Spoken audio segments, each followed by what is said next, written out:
Hello guys, welcome back to my YouTube channel make way to science. थोड़ा सा busy था पर फिर भी आपके लिए वीडियो बनानी है तो वो इसलिए डाल रहे हैं। ठीक है, आज की वीडियो केमिस्ट्री के पेपर के लिए होगी। कुछ चैप्टर मैं आपको दिखाने वाला हूँ। पहले 6 चैप्टर आपके लिए इंपॉर्टेंट बताने वाला हूँ, क्या क्या आप उसमें से करना है, कहाँ से पेपर आएगा। और आप ये भी बताना कि फिजिक्स का पेपर कैसे हुआ। थोड़ा सा ट्रिकी आया था, एप्लीकेशन बेस्ड आया था, मैं जानता हूँ। कमेंट सेक्शन में भर दो कि आपको अगर कोई डाउट्स है मैं डाउट्स क्लियर कर दूंगा। अगर आपको मैंने हेल्प की तो वो भी बता दो।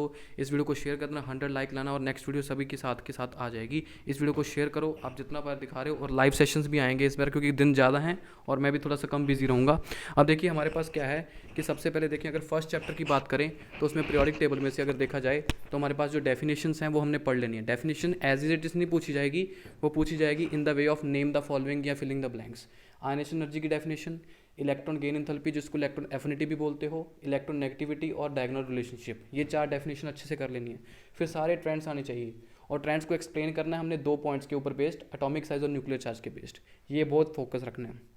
फिर एक क्वेश्चन है साइज ऑफ कैटायन अनायन, कि कैटायन का साइज छोटा क्यों हो जाता है एटम से और अनायन का साइज बड़ा क्यों हो जाता है एटम से, वो वाला क्वेश्चन इंपॉर्टेंट है। फिर atomic number and mass number आपको फर्स्ट 20 एलिमेंट्स के अच्छे से याद हों, फर्स्ट 20 एलिमेंट्स के अच्छे से याद होने चाहिए, एटॉमिक नंबर और मास नंबर। फिर ऑक्सीडाइजिंग एंड रिड्यूसिंग करेक्टर पे पक्का क्वेश्चन आएगा।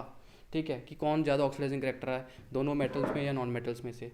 फिर एसिडिक एंड बेसिक ऑक्साइड, ठीक है, कौन एसिडिक बेसिक, एसिडिक ऑक्साइड किन की होती है, नॉन मेटल्स की होती है। बेसिक ऑक्साइड कौन बनाते हैं, मेटल्स बनाते हैं, याद रखना। फिर वैलेंसी बेस्ड क्वेश्चंस आएगा। ठीक है, फिर हमको याद रखना चाहिए कि जो मेटल्स कौन होते हैं, मेटल्स वो होते हैं जिनके 1, 2 और 3 इलेक्ट्रॉन्स होंगे वैलेंस शेल में, और जिनके 4, 5, 6 और 7 या 8 इलेक्ट्रॉन्स होंगे वैलेंस शेल मतलब आउटरमोस्ट शेल में, वो नॉन मेटल्स होते हैं। ये भी क्वेश्चन पूछा जाता है। उसके बाद केमिकल बॉन्डिंग की बात करें तो डेफिनेशंस करनी है आयनिक बॉन्ड की, कोवलेंट बॉन्ड की, कोऑर्डिनेट बॉन्ड की, कोवलेंट की 2 टाइप्स की, और सभी की एग्जांपल्स मस्ट, एग्जांपल्स याद रखना मस्ट है। फिर स्ट्रक्चर्स करने हैं सभी के, पर ज़्यादा इंपॉर्टेंट कौन से हैं, अमोनियम आयन और हाइड्रोनियम आयन, वेरी इंपॉर्टेंट। इसमें से एक स्ट्रक्चर आपको देखने को मिल जाएगा। फिर अगला क्वेश्चन जो है difference between ionic bond and covalent bond, इसको अच्छे से कर लेना है। यहाँ से डेफिनेटली 2 मार्क्स का पेपर आएगा, डेफिनेटली थोड़ा सा ट्विस्ट होकर आएगा, उसकी प्रैक्टिस हम करेंगे। फिर acid base and salt definitions कर लेनी है विद एग्जाम्पल। फिर क्लासिफिकेशन करनी है वो भी एग्जांपल्स के साथ। जो भी क्लासिफिकेशन एसिड्स की, जैसे ऑर्गेनिक एसिड्स हो गया या स्ट्रॉन्ग एसिड, वीक एसिड्स या dibasic acid, monobasic acid, tribasic acid, वो सारी एग्जांपल्स करनी है, एक्सेप्शंस भी करनी है साथ में। उसके बाद हमको इंडिकेटर का क्या इफेक्ट होगा एसिड पे भी और बेस पे भी, उनके यूसेस करने हैं, एसिड और बेस दोनों के। केमिकल प्रॉपर्टी में से कौन से क्वेश्चन आ सकते हैं, बैलेंसिंग का आ सकता है प्लस ऑब्जर्वेशन का, दोनों एसिड और बेस दोनों का, ये अच्छे से कर लेना है। फिर role of pH in life, इसमें से एक क्वेश्चन डेफिनेटली रहेगा, जैसे कि हमारी बॉडी की पीएच वैल्यू या टूथ डिके होता है, वो वाले क्वेश्चन जो हैं।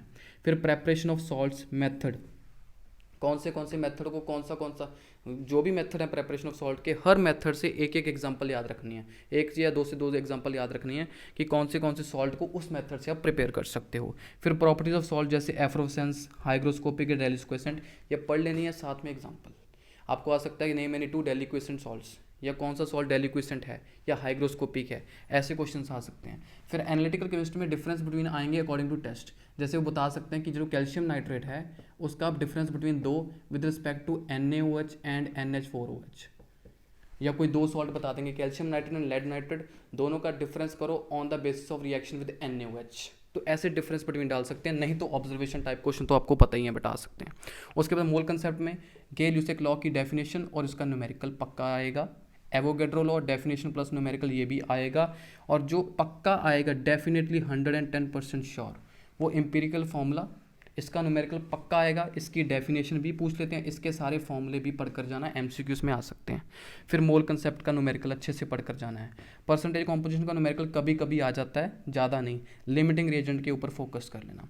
फिर हम इलेक्ट्रोलाइसिस की बात करें, अब ध्यान से देखना, इसकी सारी डेफिनेशन एग्जाम्पल्स के साथ करनी है। कौन सी डेफिनेशन, जैसे इलेक्ट्रोलाइट क्या होता है, उसमें स्ट्रॉन्ग और वीक कौन से हैं, स्ट्रॉन्ग वीक और नॉन इलेक्ट्रोलाइट। नॉन मतलब कौन सा, जैसे शुगर, वो इलेक्ट्रोलाइट है ही नहीं, ना स्ट्रॉन्ग है ना वीक है। फिर उसके बाद इलेक्ट्रोड्स के बारे में, कैथोड और अनोड, उन दोनों के बीच में भी डिफरेंस बिटवीन। फिर डिसोसिएशन एंड आयोनाइजेशन क्या होता है, इन दोनों में क्या डिफरेंस होता है। इलेक्ट्रोकेमिकल सीरीज अच्छे से पूरी याद कर लेनी है, उसकी एप्लीकेशंस करनी है। एक्टिव इलेक्ट्रोड्स क्या होती हैं, इनर्ट इलेक्ट्रोड्स क्या होती हैं, ये पढ़ना है। उसके बाद एग्जांपल्स करने हैं इलेक्ट्रोलाइसिस के सारे, कि क्या प्रोडक्ट बन रहा है, कैथोड के पे क्या बन रहा है, एनोड पे क्या बन रहा है। और जो ज़्यादा इंपॉर्टेंट है वो कौन सी है, एक लेड ब्रोमाइड वाली इंपॉर्टेंट है, और copper sulphate with copper electrodes, copper electrodes के साथ, प्लेटिनम या ग्रेफाइट के साथ नहीं। फिर एप्लीकेशन में से इलेक्ट्रोप्लेटिंग ऑफ आयरन करना है और इलेक्ट्रो रिफाइनिंग ऑफ कॉपर करना है। ये दोनों मोस्ट इंपॉर्टेंट है, यहाँ से भी एक क्वेश्चन रहेगा। मैंने आपको प्रॉपर बता दिया, और जो अगर चाहिए मेथड मार्क्स स्कीम की कौन से कैसे कैसे नंबर आएंगे, वो मैंने एक वीडियो बना रखी है बेटा, वो वीडियो आप वहाँ पर जाकर देख सकते हो। वो आपको मैं लिंक डिस्क्रिप्शन में छोड़ दूंगा। आपको अगर PYQ चाहिए, सैम्पल पेपर चाहिए, कुछ भी चाहिए, किसी भी चीज़ पे वीडियो चाहिए, मेरे को कमेंट सेक्शन में बताओ और लाइक्स ठोक दो इस वीडियो पे, 100+ लेकर जाओ इसको। नई वीडियो जल्दी से जल्दी आ जाएगी। थैंक यू सो मच, ऐसे ही प्यार दिखाते रहो।